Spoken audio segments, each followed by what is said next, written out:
What is going on YouTube? This is Acid Root. So I'm going to review the third EP by rapper Tech9. Basically, this product is called Clusterfuk, and it came out in the winter of 2012.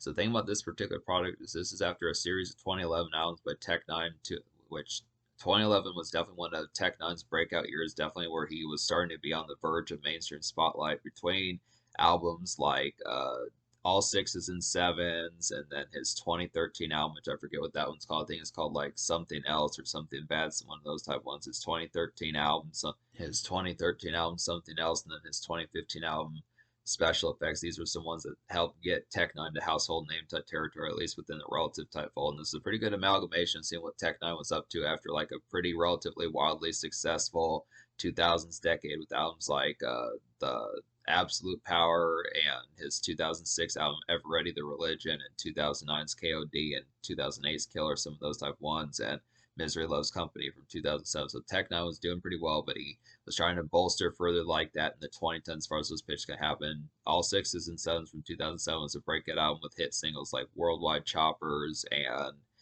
Am I a Psycho, some of those type pitches. Some of these songs actually got like some certifications from like the Billboard as far as those pitches kind of went. Tech9 is someone that his singles tend to be more popular than his albums. He's always been kind of underground, never really had like a platinum or gold album for the most part as far as those pitches kind of happen, but he does get singles that a lot of people will purchase and kind of fuck with, like Caribou Lou and Am I a Psycho and some of those type of ones. It's a pretty good pitch here. Basically, the concept behind this product is this was after like Welcome to Strangeland, the Tech9 Collabos album, which I don't remember that album is full blown, but I want to say it was pretty dark and ghastly and just had some good stuff about it. But this is particularly, unfortunately, this is kind of an underwhelming EP here. I was expecting a little bit more from this particular product. The reason why is just because it's just kind of an awkward kind of songwriting, this overall appeal. I mean, I feel like the concept of Clusterfuck is just supposed to be like the more kind of just bewildering and just kind of more unorthodox and just, for lack of better words, strange type concept as far as like the concept of just like the songwriting, just kind of more unorthodox. That's the right word, unorthodox type tone of like some of these pitches, but it just doesn't pull off that vibe as normally well as Tech9 kind of does.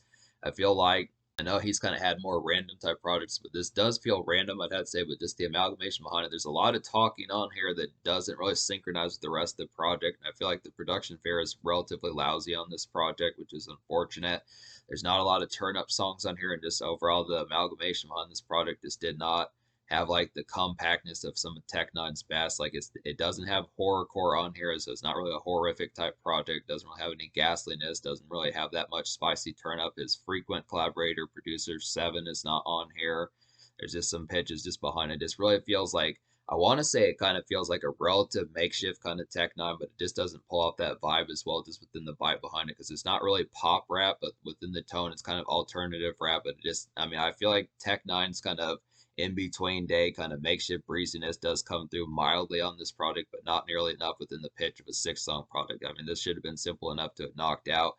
Just taking some of those songs like off Absolute Power, like Yada Yada Yada, some of those more gusty kind of day and overcast day type songs, Yada Yada Yada, and songs like that off Absolute Power. Like I forget some of these other ones, like Keep On Keeping On, some of those have ones that just have that relative tone. I feel like Tech9 at least attempts to do it on here, but it just does not succeed normally as well as his strengths particularly probably should have.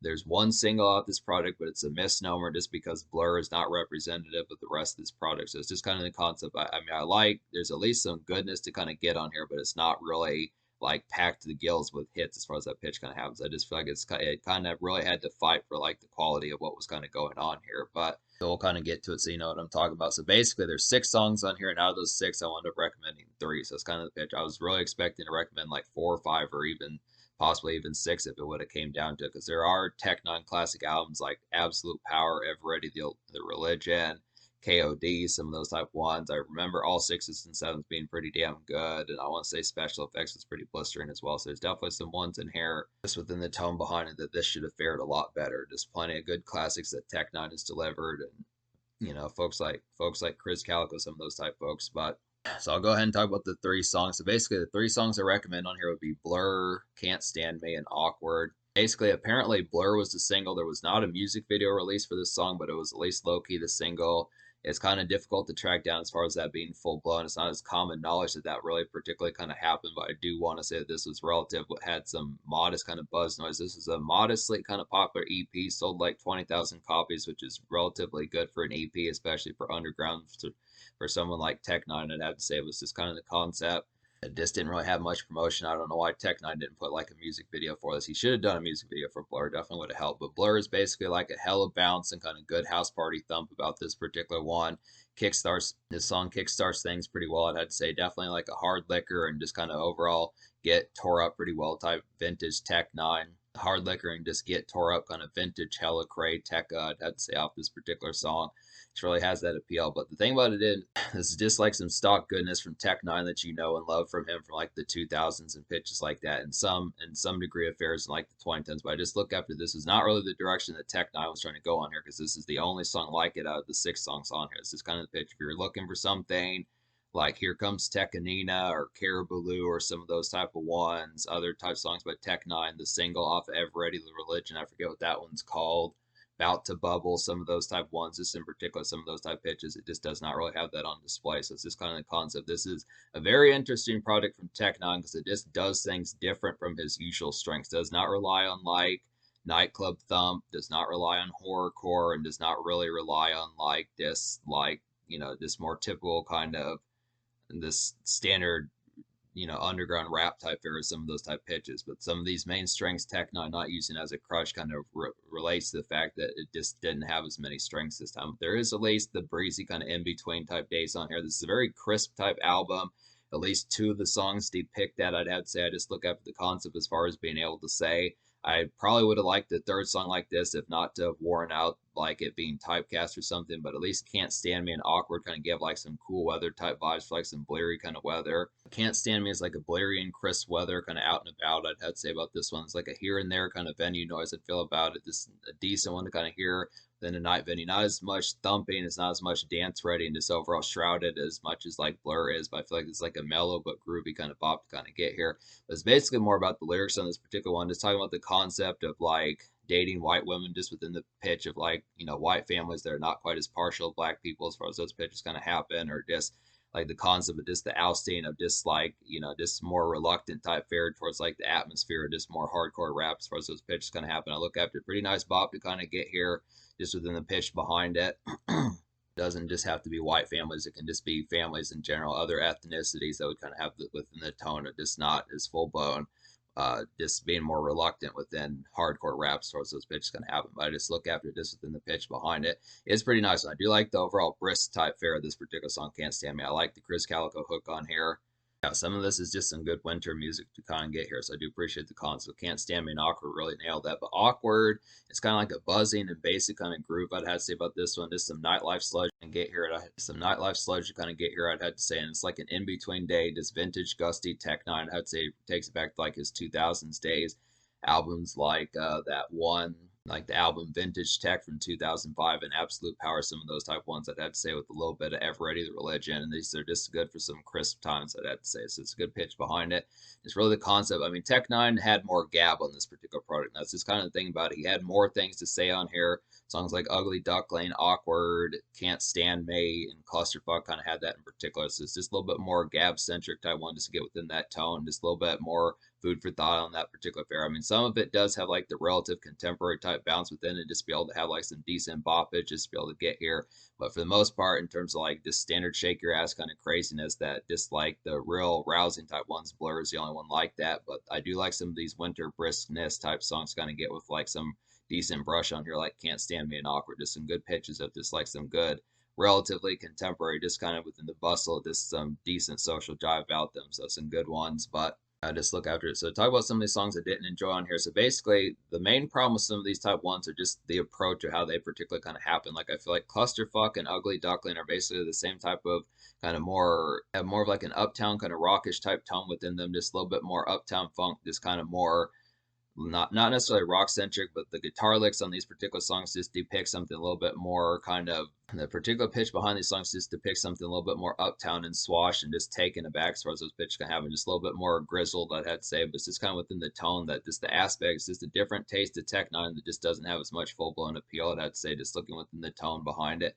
It's not as affable this time. I mean, Tech N9ne normally nails these songs particularly better, but it's just a different I just feel like the production type fair. I mean, this is a relatively bustling type album, but it's just kind of within the tone. I'm just surprised that Tech N9ne didn't have more to say just within some of those pitches as far as that kind of particularly happens. Not so much more to say in terms of like the topic matter, but just kind of more within something of just like, it's like some standard homies type music or something to get tore up to some of those type pitches. Just a little bit more excitement. A lot of this is a lot more bewildered kind of Tech N9ne, just a little bit more beleaguered in a sense, I'd have to say. Just doesn't has more kind of more preoccupied type tones just in the pitch behind it. I feel like horrorcore Tech N9ne, when you think of albums like KOD and a little bit of all sixes and sevens, some of those type ones, and Killer, just especially some of those type ones, just had a little bit more excitement and pitch towards them just within the variety behind it.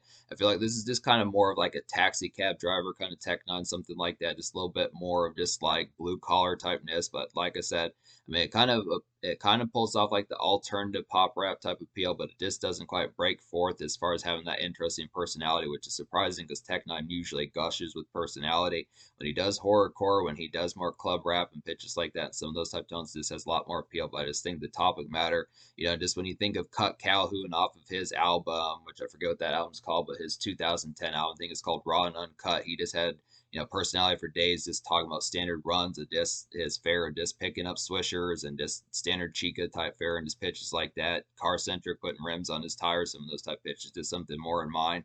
Just being able to say with something a little bit more apple and just in between type moments, when I just question. This really boils down to like the schematics of like the topics of the song more so than the actual the production fare is kind of somewhat lousy on songs like Clusterfuck and Ugly Duckling and even DKNY, which I'm going to get to, but it's just kind of concept between that and then just the lack of spice towards some of these just kind of has the appeal behind it. It's this kind of thing. But DKNY is just another one. This has too much going on with it. There's a couple songs on here like Clusterfuck and DKNY have like some lengthy kind of talking intros, which it takes about a minute or a minute and a half to kind of start up for some of these. Then it has some talking in the end. So basically, it just boils down to a quick Tech N9ne and a quick Chris Calico verse. But I just feel like the amalgamation behind DKNY just didn't really nail as well as it needed to. I mean, DKNY kind of had some relative thump, but just the synchronization of this particular song just did not stack up to prior like Tech N9ne and Chris Calico collaborations. This probably should have had a little bit more oomph and less kind of going on within it. It was just kind of a messier type song that just didn't really have like the good alignment for it. So it's this kind of thing. So basically, 3 songs out of 6 that I recommend on here, and just within the pitch behind, I do feel like these are good songs, but the really only full blown song I would listen to as much candidly, I'd have to say, would probably be Blur. I'm still gonna rank the album relatively high, but just I mean not relative. I'm gonna give this album like I'm gonna give this EP like a 5.75 out of 10 just because the quality of it is on here, but it's just kind of the concept that I just feel like some of these songs, like out of the 3 songs I recommend, probably the only full blown song I'd listen to as much within that just glossy and immediate appeal would just be Blur. But I mean, if it's like a brushy kind of winter day and there's just some good affability just for like a roundabout type day and some just randomness or just kind of just offhanded, just roundabout type days, I would feel like Can't Stand Being Awkward or some extra ones to kind of get this within that sense for just something a little bit more whimsical, I'd have to say. But it's just kind of within the tone that the only immediate one would be Blur. But I look after it. So the social score, I'm going to give the social score basically like probably like a 3.75 out of 10 just within the tone behind it. I just feel like the affability, this is not one of Tech N9ne's most immediate projects. This is definitely more like a hardcore type pitch. I just feel like the standard strengths that Tech N9ne kind of has is just not on here as full display. Does not really have like much of the social gab. And I just feel like with the newfangled kind of like positioning that he got with all sixes and sevens and Welcome to Strangeland, some of those commercial type appeals with some song certifications like Am I a Psycho and Worldwide Chopper, some of those type pitches, and just glossier names like Lil Wayne and T-Pain and Yellow Wolf and Twista and some of those type folks, and just pitches like that. I would have figured that there would have been some of that left over on here, but this didn't really happen. And I just look after it. It does not really have that much social commotion about this particular product. I mean, like I said, it was kind of minorly trying to pull off being like an alternative pop rock, minorly trying to pull off being like an alternative pop rap type album with a little bit of just like food for thought, just within the sense of like more blue collar type fare. But the conduit for how it attempted it was just not, the execution of that was just not very strong, I'd have to say. So it's just kind of the pitch. But there are some brushy type winter songs for like some Benny type noise to kind of get, and at least one club song I'd have to say with like some good vintage Tech 9 kind of tore upness just kind of gets, that's kind of the pitch. But 3.75 social. In terms of the future, like Tech 9 is, in terms of the future, I'm not as full blown sure what Tech 9's been up to in recent times. I know he's at least dropped an album in 2021, which was called Interfere, which I do own that particular album. I know he's had some other ones since 2021. I know he dropped an album in 2022 with like The Rock on there. The Rock, Dwayne Johnson dropped a rap verse in one of these songs recently, so that's a pretty excellent type pitch. Kind of get some of that, but I had to say there's some other stuff. I know Tech 9's probably got some stuff he's working on within that tone, but we'll have to get to some more of these. But I mean, this is not a horrible project. I do respect the candor of this particular project, and it does have some gems on here within a sense of being worth trying out, but this is more underwhelming than it probably should be.